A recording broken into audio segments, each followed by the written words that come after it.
Kalau kita ngomongin soal Muhammadiyah, apa sih yang biasanya langsung kepikiran di benak Anda? Pasti dua hal ya, pendidikan dan kesehatan. Kampus-kampusnya yang megah, ribuan sekolah, terus jaringan rumah sakit yang ada di mana-mana. Mereka udah jago banget lah di bidang itu. Tapi, dari sumber-sumber yang kita bedah hari ini, kelihatannya ada raksasa lain yang lagi mereka bangunin dari tidurnya. Sebuah mesin ketiga yang potensinya mungkin jauh lebih besar.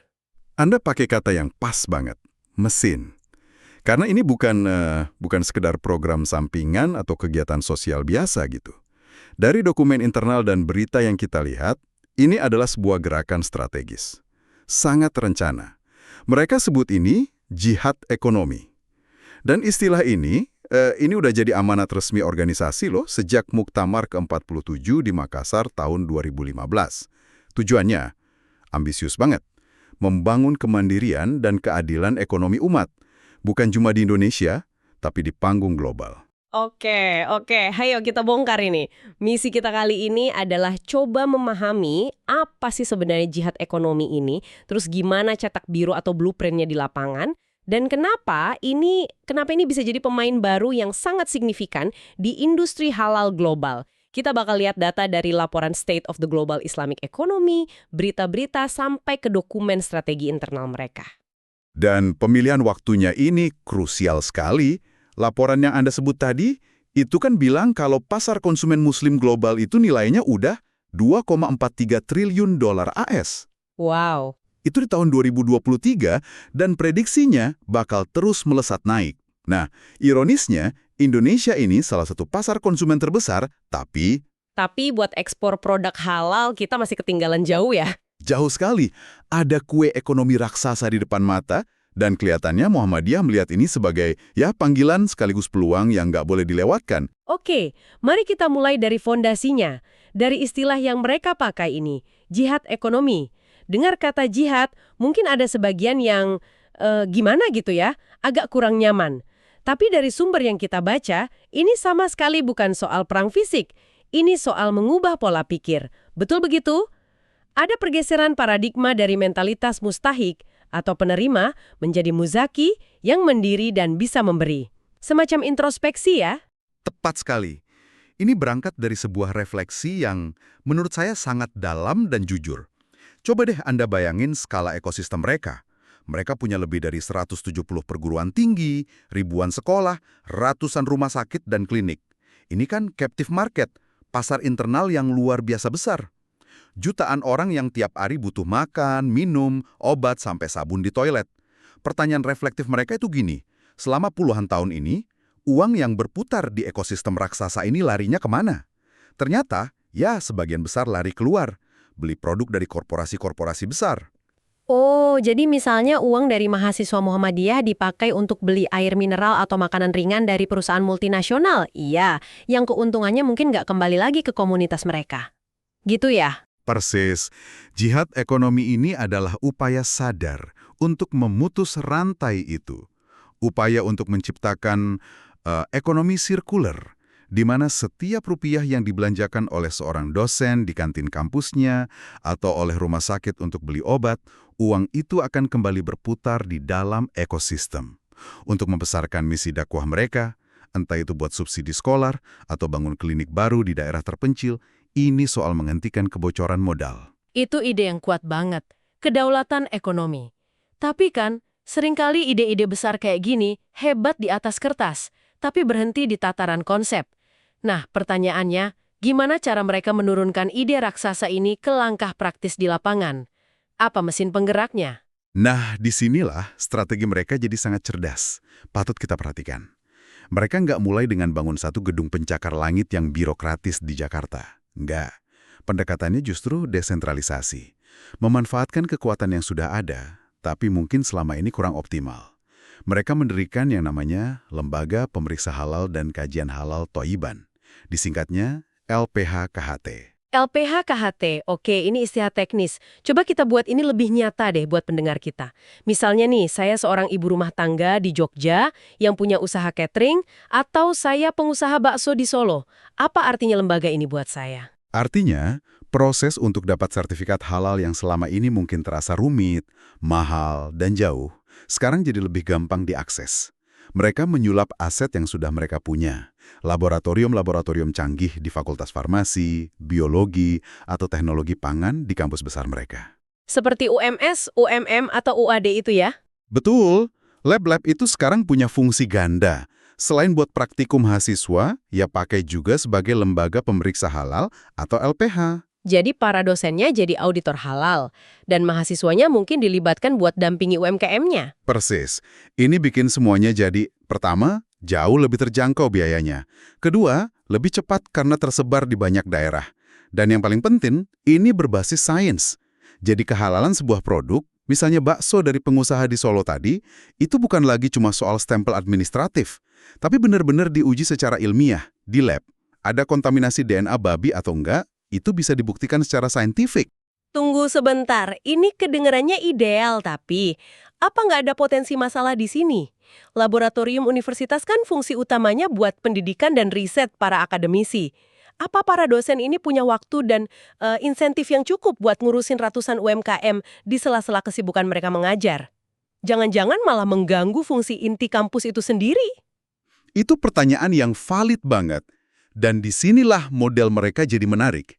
Dari dokumen yang kita pelajari, mereka nggak melihatnya sebagai beban tambahan. Justru ini simbiosis. Buat mahasiswa, ini kan pengalaman kerja nyata. Bayangin, mahasiswa teknologi pangan bisa langsung dampingi UMKM kue kering. Ini magang yang relevan banget.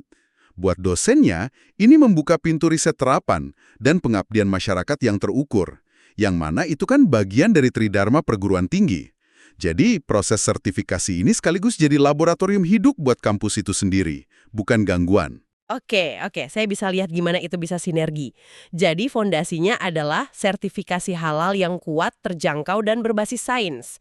Nah, ini menarik, karena di salah satu dokumen strategi mereka, ada satu konsep yang diulang-ulang, halal toyiban. Apa ini cuma jargon pemasaran biar kedengaran lebih keren, atau ada makna strategis yang lebih dalam di balik kata toyiban ini? Ini bukan sekedar jargon. Ini adalah tiket emas mereka buat menembus pasar global. Begini cara bedainnya. Halal itu standar minimum. Semacam checklist lah. Sesuai syariat atau enggak. Nggak ada babi, nggak ada alkohol. Itu what you get. Apa yang kamu dapat. Tapi toyiban, ini level berikutnya. Toyiban itu bicara soal how you get it. Gimana cara kamu mendapatkannya? Apa prosesnya higienis, bahannya berkualitas, proses produksinya etis dan nggak merusak lingkungan. Ini upgrade dari sekedar boleh dimakan, jadi terbaik untuk dikonsumsi. Standar kualitas premium. Di sini saya mulai lihat gambaran besarnya. Jadi ini cara mereka buat meretas pasar global. Mungkin konsumen di Jerman atau Jepang nggak secara spesifik nyari stempel halal. Tapi mereka peduli banget sama produk yang organik, higienis, berkelanjutan, dan etis. Konsep halal toyiban ini pada dasarnya nyasar ke segmen konsumen global yang sadar kualitas itu. Tepat sekali. Ini jembatan yang menghubungkan nilai syariah dengan tren konsumen global. Dan langkah strategis mereka yang lain juga mengkonfirmasi visi ini. Salah satu sumber kita akan memberitakan soal pengakuan resmi Muhammadiyah USAIN sebagai organisasi non-profit oleh pemerintah Amerika. Ini bukan cuma formalitas, ini persiapan infrastruktur global. Status ini membuka jalan buat bangun jalur distribusi, meyakinkan importir di sana kalau produk dari ekosistem ini punya standar yang bisa dipertanggungjawabkan. Bukan sekedar produk rumahan tanpa quality control. Semuanya nyambung. Kampus yang jadi pusat sertifikasi. Amunisinya adalah produk UMKM yang kualitasnya di-upgrade dengan standar halal toyiban, biar bisa bersaing global. Tapi, selalu ada satu masalah klasik yang menghantui UMKM, bahkan yang produknya udah bagus, distribusi. Gimana caranya produk keripik singkong dari Bantul bisa sampai ke rak toko di kota lain, apalagi harus saingan sama merek raksasa. Nah, mereka sudah antisipasi tembok besar ini. Dan solusinya, sekali lagi, adalah bangun ekosistemnya sendiri. Sumber-sumber kita menyebut beberapa nama yang mulai muncul sebagai ujung tombak distribusi mereka. Ada jaringan retail Lokmart, SM Corner, dan Tokomu. Ini adalah gerai-gerai retail modern yang dimiliki dan dikelola oleh anggota atau cabang Muhammadiyah di tingkat lokal, dari kota besar sampai ke pelosok. Menarik. Tapi kan bangun jaringan retail sendiri itu butuh modal raksasa dan risikonya tinggi. Kita tahu banyak retail besar aja goyah belakangan ini. Apa keunggulan kompetitif mereka? Kenapa saya sebagai pembeli harus milih belanja di Lokmart ketimbang di minimarket sebelah yang mungkin lebih besar dan lengkap? Ini pertanyaan krusial. Keunggulan mereka, setidaknya di awal ya, kemungkinan besar bukan di perang harga atau kelengkapan barang. Keunggulan mereka itu ada pada apa yang disebut shared value, nilai bersama. Filosofinya, seperti yang tertulis di salah satu dokumen mereka, itu dari komunitas, oleh komunitas, untuk komunitas. Pertama, rantai pasoknya dipotong, produk UMKM binaan bisa langsung masuk rak tanpa lewat banyak tengkulak, produsen jadi dapat margin lebih baik. Dan yang kedua ini yang lebih penting, faktor komunitasnya itu sendiri ya. Benar. Bagi konsumen yang jadi bagian dari ekosistem mereka, ini bukan cuma soal belanja. Ini bisa jadi bentuk keberpihakan, sebuah investasi sosial. Mereka bangun narasi bahwa untung dari sebotol air mineral yang Anda beli di gerai mereka, itu nggak akan lari jadi dividen pemegang saham di luar negeri, tapi akan kembali berputar buat biayai sekolah dan klinik kesehatan di lingkungan Anda sendiri.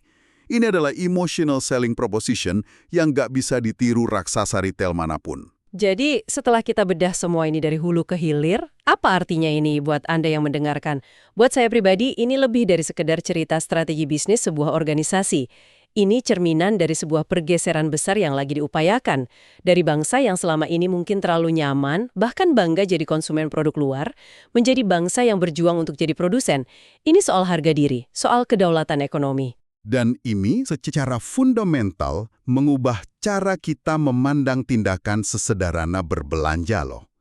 Ketika Anda memilih beli produk lokal di jaringan yang dibangun dengan model seperti ini, itu bukan lagi sekedar transaksi ekonomi. Itu jadi sebuah suara, sebuah pilihan. Setiap rupiah yang Anda keluarkan jadi bentuk dukungan nyata. Uang yang Anda belanjakan itu bisa jadi sebagian untungnya dipakai untuk biaya operasional sekolah tempat anak tetangga Anda belajar. Kemandirian ekonomi sebagai benteng terakhir pertahanan, itu gagasan yang kuat banget dan menggugah. Turun dari level konsep ke aksi nyata di lorong supermarket. Sebagai penutup, kami ingin meninggalkan sebuah pertanyaan untuk Anda renungkan. Selama ini kan, narasi globalisasi itu seringnya berarti yang besar makan yang kecil. Korporasi multinasional mendominasi pasar lokal. Model yang kita diskusikan hari ini justru sebaliknya. Pakai jaringan global untuk memperkuat yang lokal. Nah, bayangkan, jika model ekosistem terintegrasi ini dari lab di kampus, pendampingan UMKM, sampai toko di sudut jalan, berhasil dan mulai ditiru oleh komunitas-komunitas lain, baik di Indonesia maupun di dunia, akan seperti apa ya masa depan di mana komunitas lokal punya kekuatan nyata untuk merebut kembali nasib dan kedaulatan ekonomi mereka sendiri?